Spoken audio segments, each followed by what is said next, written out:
Anglo Persian department यानी AP department Calcutta Madrasa में commerce stream को अप्रूवल मिल गया है और इस मौके पर एक प्रोग्राम कर इसकी खुशी मनाई गई। इस खास अवसर पर राज्यसभा सांसद नदीम उल हक भी शामिल हुए। बता दें कि एपी डिपार्टमेंट कलकत्ता मदरसा में आर्ट्स और साइंस स्ट्रीम पहले से ही जारी है, लेकिन वक्त की ज़रूरत कॉमर्स स्ट्रीम थी, इसलिए अब इसे भी शामिल कर लिया गया है। इसके लिए सभी टीचर्स और अलुमनाई स्टूडेंट्स काफ़ी लंबे वक्त से मेहनत कर रहे थे। कॉमर्स की पढ़ाई इसी साल 2024 से शुरू हो जाएगी। इस प्रोग्राम में नदीम उल हक के अलावा हेड मास्टर मोहम्मद मुख्तार अली, तफज्जुल हुसैन, मुबारक अली मुबारकी, डॉक्टर आबिद हुसैन, मोहम्मद वाजिद, मोहम्मद आफ्ताब आलम, नसीर इकबाल, डॉक्टर आबिद हुसैन, अमजद अली अंसारी व अन्य लोग शामिल थे।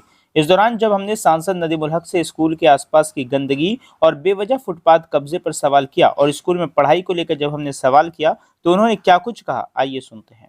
कि शुरुआत तो नहीं हुई है, आज अप्रूवल मिल चुका है। उसी को लेकर के आज छोटी सी तकरीब थी।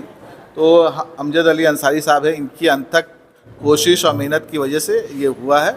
मैं इनको मुबारकबाद देता हूँ और साथ साथ स्कूल के तमाम अरकान, टीचर हजरात, प्रिंसिपल, बच्चे और जो गार्जियन हजरात हैं उनको भी कहूँगा कि भाई इस कॉमर्स स्ट्रीम जो यहाँ शुरू हो रहा है इससे फ़ायदा उठाएं। वो तो दगाई नहीं पड़ी भैया, आप अगर दिखा दीजिएगा तो हम देखकर उसको सफाई कराएंगे और क्या बोलेंगे।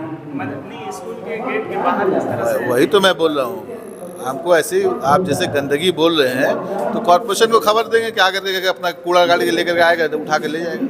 क्या मुबारकबाद देंगे इन लोगों को जो लोग इनमें बहुत ज़्यादा मेहनत की और आज इनका मेहनत रंग लाए? हम तो मुबारकबाद दे रहे हैं, दिली मुबारकबाद दे रहे हैं कि कौम के बारे में सोच रहे हैं और उसको अमल में उसको ला कर करके उसको आपके सामने हाजिर किया है, तो सबसे बड़ा कामयाबी का सेहरा तो इनके सर जाता है। हमारा नाम आबिद हुसैन है, मैं फ़ारसी का उस्ताद हूँ और यहाँ शोबा आर्ट्स और साइंस काफ़ी अर्सा से था और कॉमर्स स्ट्रीम की शिद्दत से कमी महसूस हो रही थी। पहले पता नहीं पहल हुई है, संजीदा पहल हुई है कि नहीं है, लेकिन हम और वाजिद साहब, ये अमजद अंसारी एक दफ़ा आए थे, हेड सर से दरख्वास्त किया था कि सर कॉमर्स के सिलसिले में हमने एक लेटर दिया चीफ मिनिस्टर को। उन्होंने कहा एडुकेशन डिपार्टमेंट कांटेक्ट करने के लिए। तो हेड सर ने, हेड मास्टर ने हमको और मोहम्मद वाजिद साहब, ये मैथ्स के टीचर हैं, दोनों को जिम्मेदारी दी कि इस सिलसिले में आप लोग भाग दौड़ करें और जो कुछ मेरी तरफ से मदद होगी हम पूरी करेंगे। तो हम लोग सितंबर महीने से मुसलसल जो है डिपार्टमेंट, डायरेक्टरेट, DI, ठीक है, दौड़ते रहें, जो कागजात है, कार्रवाई है, हम लोग करते रहें, प्रोवाइड करते रहें और लाएअमल तैयार करते रहें। उसके बाद फरवरी में जाने के बाद ये डिपार्टमेंट से मंजूरी मिली है कॉमर्स सेक्शन को, जो कि दीरीना ख्वाहिश थी यहाँ के पुराने तलबा, असातिज़ा और गार्जियंस की। अल्लाह करम है, अल्लाह का शुक्र है। असल में मैं इस स्कूल का तालिब इल्म रह चुका हूँ और ख्वाहिश थी कि इस स्कूल को ज़्यादा से ज़्यादा परवान चढ़ाऊँ। मौका मिला कॉमर्स स्ट्रीम लाने का, तो आबिद सर के साथ हमने मिलकर कोशिश की। अल्लाह का शुक्र करता हूँ कि हम लोग कामयाब रहें। बस यही कोशिश रहेगी, आगे भी इसी तरह की कामयाबी मिलती रहे। ये चाहता हूँ कि हमारे बच्चे कॉमर्स में भी इस स्कूल में दाखिला लें और नुमाया कारकर्दगी से वो हमकिनार हों, ये हमारी दुआ है। और ख़ास मीडिया से भी मेरी इल्तिजा है कि इस प्रोग्राम में कुछ मीडिया के ज़रिए बच्चों को ये उजागर किया जाए, गार्जियन को उजागर किया जाए कि एपी डिपार्टमेंट में कॉमर्स सेक्शन खुल गया है। कॉमर्स स्ट्रीम में हम लोग का टीचर का बहुत हाथ है। जैसे कि आप बोले हर चीज़ बड़ी हाथ, दूसरा का नाम लिया था वो नहीं, स्कूल का टीचर बेटा, टीचर अगर नहीं पढ़ाएगा, नहीं मदद करता, कॉमर्स नहीं होता। इसका टीचर का भरपूर रोल है इसमें। इसके लिए ये कॉमर्स खोला, तो इसका टीचर क्लास लेगा इंशाल्लाह वो कॉमर्स अच्छा पढ़ाई होगा लड़का लोग के लिए फ़ायदेमंद होगा। इसके अलावा और यहाँ 5 पॉइंट रखा था। ये नंबर 1 पर हम लोग का स्कूल में पानी का बहुत है तकलीफ़ है। अगर पानी सफी डायमीटर बढ़ जाए, सफिशेंट बढ़ा, तो इसमें पानी स्कूल कोटा सबको मिलेगा नंबर 1। देखिए बाबू, किसी भी समाज में जो है तालीम का निज़ाम को बहुत अच्छे ढंग से इम्प्लीमेंट करना ही स्कूल की ज़िम्मेदारी होती है। एपी डिपार्टमेंट कलकत्ता मदरसा में पहले से साइंस पढ़ाई जाती थी, ह्यूमैनिटीज़ था। बहुत शिद्दत से इसकी ज़रूरत महसूस की जा रही थी कि कॉमर्स स्ट्रीम भी यहाँ शुरू हो। तमाम लोगों की कोशिश से, स्कूल के असातिज़ा की कोशिश से, गार्जियन हज़रात की कोशिश से ये काम हुआ है। 21 तारीख फरवरी के अप्रूवल ऑर्डर जो है कलकत्ता मदरसा में संग मैल साबित होगा और आने वाले दिन में यहाँ कॉमर्स में बच्चे एडमिशन लेंगे, तालीम का मेयार बढ़ेगा। इसलिए हम लोग को तमाम असातिज़ा को के साथ साथ तमाम गार्जियन हज़रात भी बहुत खुश हैं। बच्चे एडमिशन तभी लेते हैं जहाँ पढ़ाई बहुत ज़्यादा अच्छी होती है, तो तालीम का मेयार ऊंचा करना बहुत ज़्यादा ज़रूरी है। इसको लेकर किस तरह से आप लोग मेहनत कर रहे हैं? तालीम का मेयार देखिए ऊंचा कभी भी जो है ना वन वे ट्रैफिक नहीं होता। और हमारे यहाँ आपको जान के ताज्जुब होगा कि हम लोग ये तालीम का मेयार पहले से बहुत बेहतर है। गुज़श्ता साल 2022-23 के एग्ज़ामिनेशन में इसी कलकत्ता मदरसा का लड़का जो है ऑल इंडिया मतलब इस स्टेट में एक रैंक किया था ह्यूमैनिटीज़ में।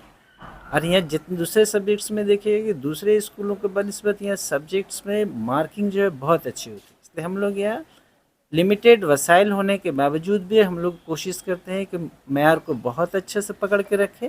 जो बच्चे माध्यमिक में जो रिजल्ट लेके आते हैं, जब वही हायर सेकेंडरी से निकलते हैं तो उनका मेयार उस माध्यमिक के मुकाबले में एचएस में बहुत अच्छा होता है। ये स्कूल के असातिज़ा की मेहनत की वजह से मुमकिन है। अगर असातिज़ा मेहनत नहीं करते तो ऐसा बिल्कुल नहीं होता। स्कूल के बाहर देखा जा रहा है कि काफ़ी गंदगी फैली हुई है और जिसके कारण स्कूल में आ रहे स्टूडेंट्स को, इवन टीचर्स को, उनकी भी शिकायतें हैं कि आने जाने में बहुत ज़्यादा तकलीफ होती है। ये देखिए एक यूनिवर्सल मसला है। ये आज नहीं, जब मैं खुद जो है 1989 में यहाँ पढ़ता था उस ज़माने में भी वैसा ही था।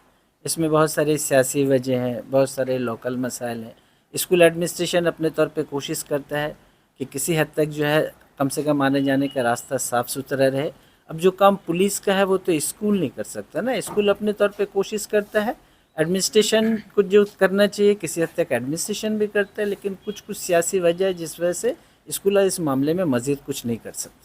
उर्दू का टीचर होने के नाते, उर्दू का स्टूडेंट होने के नाते मुझे बहुत खुशी है कि एक और उर्दू स्कूल में आज ये कॉमर्स का शोबा खुला है। ये खुशी की बात है, सारे पूरी उर्दू दुनिया के लिए खुशी की बात है। ये तालीम का मेयार कैसा होना चाहिए आपके हिसाब से? आप क्या सजेस्ट करें? क्योंकि स्टूडेंट तो तभी आएंगे जब तालीम अच्छा हो। अभी सबसे बड़ी बात यह है कि शोबा तो खुल गया है, लेकिन अभी जो मैंने मालूमात की हैं कि 3 टीचर कॉमर्स के यहाँ हैं जो दूसरे शोबों में हैं, लेकिन वो कॉमर्स पढ़ा सकते हैं।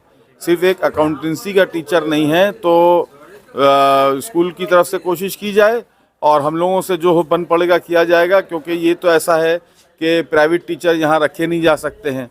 जो एडेड स्कूल होते हैं वो लोग क्या करते हैं कि स्कूल फंड से भी टीचर रख सकते हैं, लेकिन ये चूँकि मुकम्मल तौर पे गवर्नमेंट का स्कूल है तो यहाँ तो जब गवर्नमेंट टीचर देगी तभी टीचर आएंगे। तो अब यह है कि हम लोग इसके लिए कोशिश करेंगे कि जल्द से जल्द, क्योंकि यहाँ मैंने सुना कि हिस्ट्री के टीचर नहीं हैं, बायो साइंस के टीचर नहीं हैं और अकाउंटेंसी की अभी वैकेंसी ये आई जाएगी क्योंकि ये जब कॉमर्स खुलेगा और जब फुल फ्लैश टीचर होंगे। और सबसे बड़ी बात यह है कि टीचरों को भी देखना होगा और गार्जियन हजरात को भी देखना होगा, क्योंकि मैं खुद 40 साल स्कूल में पढ़ा चुका हूँ। मुझे मालूम है कि जो ढील होती है सिर्फ टीचरों की तरफ से नहीं होती है, ढील गार्जियन की तरफ से भी। हमारा बच्चा स्कूल जा रहा है कि नहीं जा रहा है, पढ़ा रहा है ठीक से, घर में पढ़ाई कर रहा है कि नहीं, रात में 12 बजे तक कहाँ घूम रहा है। ये टीचरों का तो काम नहीं है। ये टीचर तो सिर्फ ये देखेंगे स्कूल आया कि नहीं, स्कूल आएगा तो बच्चे को पढ़ाएंगे। लेकिन गार्जियन हजरात जो है उनकी भी जिम्मेदारी है कि उनके बच्चे क्या कर रहे हैं, नहीं कर रहे हैं, वो देखें। हमारे यहाँ मैंने देखा है कि गार्जियन हजरात को बुलाया जाता है स्कूल में कॉल करके कि आपका बच्चा स्कूल नहीं आ रहा, आइए। गार्जियन स्कूल नहीं आते हैं, तो इस तरफ ध्यान देना बहुत ज़रूरी है। स्कूल में जो गंदगी वगैरह फैली है या स्कूल के बाहर की जो गंदगी है उसकी वजह से भी स्कूल का इमेज काफ़ी डाउन रहता है, इसको लेकर क्या? देखिए, गंदगी का अगर आपका इशारा जो अनऑथोराइज्ड या इलीगल जो जो जगह दखल करके बैठे हुए हैं, तो ये हम लोगों के लिए भी बड़ी तकलीफ़ की बात है। और मैं गुजारिश करूँगा ये जो भी जिनके भी डिपार्टमेंट में ये सब है कि इसको साफ़ किया जाए। एक तारीख़ी इदारा है, 200 साल से ज़्यादा जिसकी उम्र है और हेरिटेज बिल्डिंग है और चारों तरफ इस कदर बने वहाँ पे घर बना के अब तो ये हो गया कि वहाँ रास्ता चलना मुश्किल हो गया है। ये तो साफ़ होना चाहिए, इसमें तो कोई दो राय नहीं है।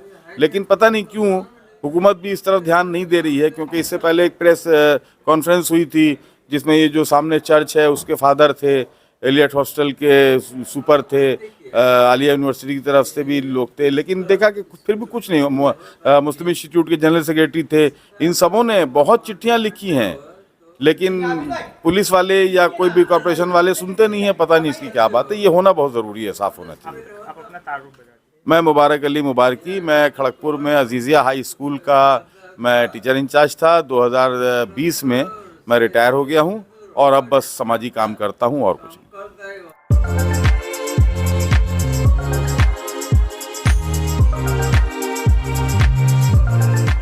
के एंड सन्स में 916 हॉलमार्क गोल्ड और स्टाइलिश डायमंड के अलावा सिल्वर में भी बहुत कुछ अवेलेबल है। चांदी का तश्त, बट्टी, मछली, अतरदान, पायल और बच्चों का बाला भी यहाँ आपको मिलेगा, जो सिर्फ 500 रुपये से स्टार्ट होता है। इसके अलावा गोल्ड में necklace, bangles, chains, bracelets, ear rings भी मिलेगा, जो आपकी खूबसूरती को 4 चांद लगा देगा। तो जल्दी कीजिए, इनका एड्रेस है 16/1B Topsia road, south Kohinoor market, Kolkata 46। Contact number है 8100 650 651।